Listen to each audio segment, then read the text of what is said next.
بسم اللہ الرحمن الرحیم۔ حضرت ابو ہریرہ رضی اللہ عنہ سے روایت ہے کہ رسول اللہ صلی اللہ علیہ وسلم نے فرمایا، اللہ تبارک و تعالی فرماتا ہے کہ میں دوسرے تمام شراکت داری اور حصہ داری سے سب سے زیادہ مستغنی اور بے نیاز ہوں۔ جو کوئی ایسا عمل کرے جس میں اس نے میرے ساتھ میرے غیر کو بھی شریک کیا ہو، ریاکاری کی ہو، میں اسے اس کے حصہ داری والے عمل سمیت چھوڑ دوں گا۔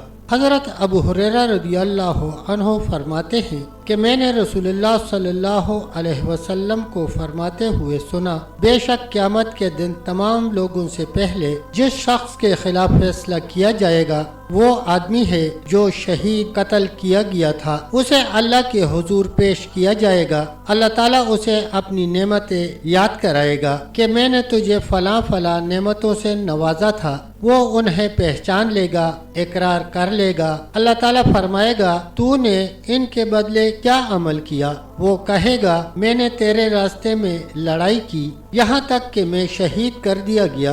اللہ تعالیٰ فرمائے گا، تو نے جھوٹ بولا، تو اس لیے لڑا تھا کہ تجھے جری اور بہادر کہا جائے، لہذا تجھے بہادر کہہ دیا گیا ہے، تجھے یہ صلاح مل گیا ہے۔ پھر اس کے بارے میں حکم دیا جائے گا، چنانچہ اسے چہرے کے بل گھسیٹا جائے گا، یہاں تک کہ جہنم میں ڈال دیا جائے گا۔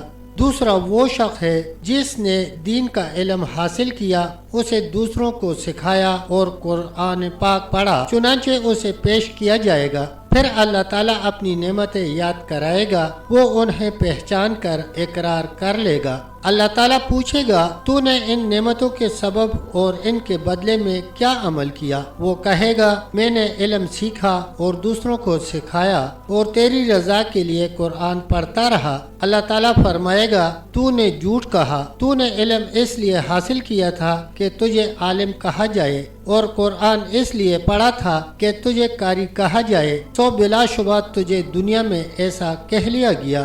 پھر اس کے بارے میں حکم دیا جائے گا تو اسے چہرے سے گھسیٹا جائے گا اور جہنم میں ڈال دیا جائے گا۔ اور تیسرا وہ شخص ہے کہ جسے اللہ تعالیٰ نے کشادگی اور فراخی عطا فرمائی تھی اور اسے ہر قسم کے اموال سے نوازا تھا، اسے پیش کیا جائے گا۔ اللہ تعالیٰ اسے اپنی نعمتیں یاد کرائے گا، وہ انہیں پہچان کر اقرار کر لے گا۔ اللہ تعالیٰ فرمائے گا، تو نے ان نعمتوں کی وجہ سے اور ان کے بدلے میں کیا عمل کیا؟ وہ کہے گا، میں نے کوئی ایسا راستہ نہیں چھوڑا جس میں خرچ کیے جانے کو تو پسند کرتا ہو، مگر میں نے اس میں تیری رضا کے لیے خرچ کیا۔ اللہ تعالیٰ فرمائے گا، تو نے جھوٹ بولا، بلکہ تو نے تو یہ اس لیے کیا تھا کہ کہا جائے کہ وہ بڑا سخی ہے، چنانچہ کہہ لیا گیا۔ اب اس کے متعلق حکم دیا جائے گا تو اسے چہرے کے بل گھسیٹا جائے گا، پھر جہنم میں ڈال دیا جائے گا۔ صحیح مسلم۔